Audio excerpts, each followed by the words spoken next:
इसलिए कि आपके पास शब्द सामर्थ्य नहीं है। आपने जो कुछ पढ़ा उनको आपने दोहरा दिया। दोहरा देने को शब्द ब्रह्म नहीं कहते। आपके सामने शब्द नाचने चाहिए और उसमें से जिसको आपको प्रयोग करना है उसको प्रयोग किया, फिर उसको नाचने में छोड़ दिया, दूसरा शब्द पकड़ लिया। नहीं तो अनवरत रूप से चलते रहने की क्रिया, यह शब्द ब्रह्म है। और यही युग पुरुष की और सन्यासी की पहचान है। सन्यासी बोल सकता है, सन्यासी केवल व्यक्त करता, अनुभव कर सकता है, युग पुरुष बता सकता है। इसलिए कि अत्यंत प्रखर विशिष्ट गर्व चिंता है। सामान्य आदमी को जो गर्व मिल जाता है उसमें प्रवेश कर लेता है। यह जीव और ये ब्रह्म का मूल रूप से अंतर है। जीव मरता है तो वापिस जो भी गर्व मिल जाता है उसमें जो गर्व तैयार होता है उस गर्व में उसको प्रवेश करना ही पड़ता है। उसके सिलेक्शन उसके पास नहीं होता, वो सिलेक्शन कर ही नहीं सकता क्योंकि उसके पास सामर्थ्य नहीं है। मरने के बाद उसके पास सामर्थ्य है ही नहीं। मगर जो युग पुरुष है, जो शब्द की सामर्थ्य लिए हुए है, जिसमें तेजस्विता है, जो प्रखरता है, वो सामान्य गर्भ में जन्म नहीं ले सकता। गर्भ उसको एक्सेप्ट करेगा ही नहीं।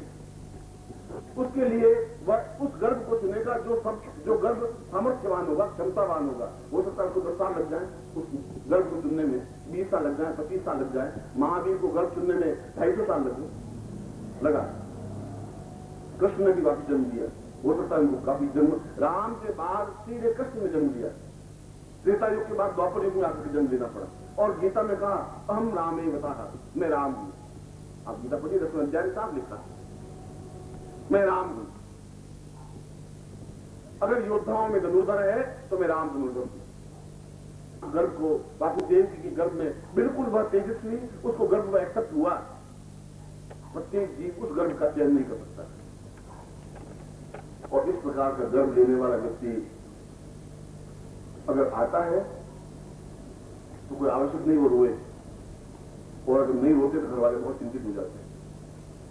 अगर एक दिवस नहीं रोए तो दाई, डॉक्टर, घर वाले सब चिंतित हो जाते हैं, क्या हुआ, रोया नहीं, क्या बात, बहुत परेशान हो जाते हैं।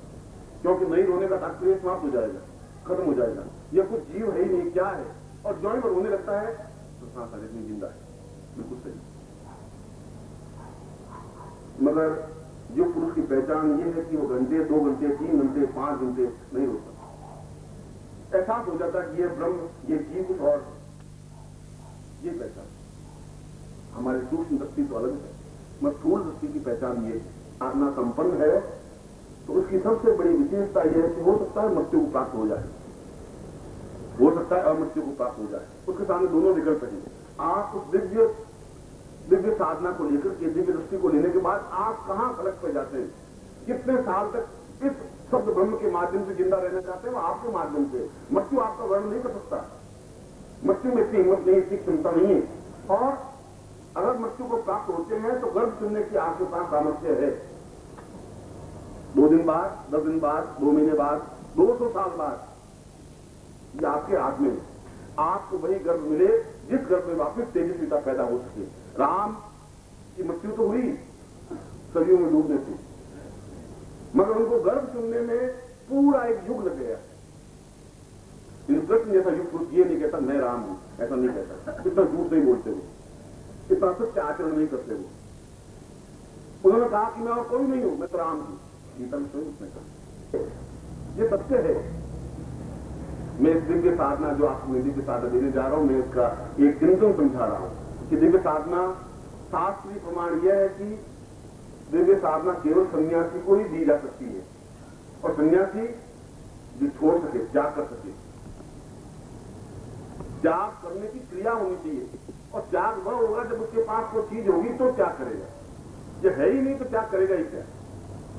तो मेरी दादी कहती थी, मुझे तो पूरा ज्ञान नहीं, दादी कहती थी कि बहुत तू अशुभ है, तू अशुभ पैदा हुआ। मैंने कहा कैसे, कि तू रोया ही नहीं, 2 घंटे हो गए और हम तो दफनाने की सोच रहे थे, तो छोटे बालों को दफनाने जगह तो नहीं, ये तो कुछ सांस ले नहीं रहा है और रो नहीं रहा है, तो या तो ये अल्प विकसित है, पूरे 9 महीने का है ही नहीं, और था तो 9 महीने का गर्भ, फिर क्या हुआ।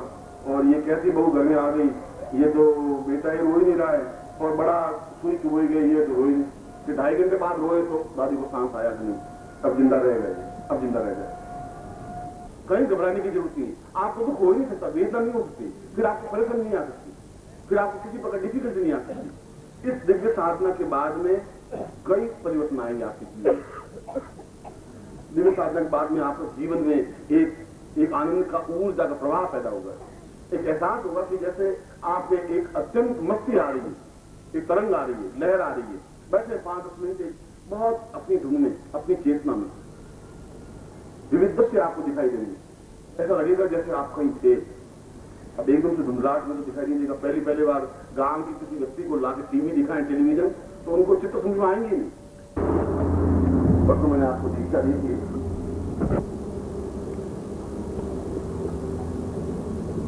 और दीक्षा दी थी आपके और मेरे प्राणों से सीधा संबंध जोड़ने की क्रिया। और आज सुबह साधना में वो चिंतन को मनन आया और विचार आया कि आपको दूसरे साधना है दी जाए। वो उसी दिव्य तेजी पिता के लिए मैं उस प्रयोग को संपन्न करवा रहा हूं। आपके सामने जो कड़ा है वो आपके सामने रखिए।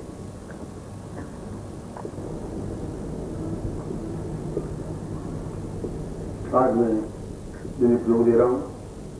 कल आप जो ये प्रयोग कर रहे हैं, जो दिव्य प्रयोग कर रहे हैं, केवल वे एक पन्ने पर अपना नाम लिख करके मैं मोदी जी को दे दें। मैं आपको नया नाम कर दूंगा। ये जरूरी है, साधना के लिए आवश्यक है। क्योंकि जब भी दिव्य साधना से संबंधित मंत्र जब करें तो फिर आप उस नाम का उच्चारण करें जो नाम मैं आपको दूं। क्योंकि यह शरीर जो संन्यास जीवन में जा रहे हैं, और मैं सावधि संन्यास कह रहा हूं, मैं आपको संकल्पित कर रहा हूं और संकल्पित कर रहा हूं कि आप में जितनी क्षमता उतना संन्यास लें। 2 मिनट का लें, 5 मिनट का लें, आधे घंटे का लें जरूर, और उसमें साधना को करें बिल्कुल तटस्थ होकर के। दूध जल रहा है तो फिर आपको चिल्ला के कहने की जरूरत नहीं। कर्म बुद्धि को देख, दूध जल रहा है, मैं तो मुझसे जाप कर रहा हूं, मैं तो उठ नहीं सकता, तो दूध जल रहा है, ध्यान दो थोड़ा, क्या भाव है, 8 रुपए किलो है, चिल्ला नहीं जलता है तो जलता है, फिर आप पुण्य बन जाए उस समय। मैं कल इस कड़े के बारे में बोलूंगा कि कड़े का तात्पर्य क्या है, चिंतन क्या लेट हो रहे हैं। और मैं कल समझा रहा था कि मंत्र माला के 108 मंत्रों का मूल तात्पर्य ये होता है कि ध्यान की प्रक्रियाएं 108 होती है, एक ही ध्यान नहीं होता। ध्यान करने की 108 प्रक्रियाएं हैं हमारे साधनाओं में बताइए। 108 तरीके से मन के अंदर उतरा जाता है, 108 तरीके से ध्यानस्थ बन सकते हैं।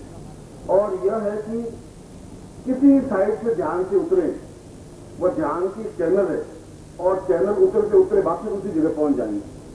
माला का मन का ये है, आप इधर से शुरू करें तब भी सुमेरु पर पहुंच जाएंगे, इधर से शुरू करेंगे तब भी सुमेरु पर पहुंच जाएंगे।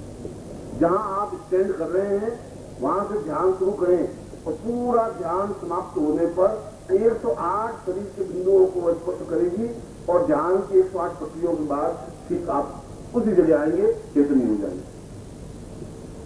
जो माला का मूल तात्पर्य 108 बिंदुओं का तात्पर्य है, और प्रत्येक 108 ध्यान के नाम है, उनकी प्रक्रियाएं हैं, उनका चिंतन है, उनके मंत्र हैं, उनकी क्रियाएं हैं।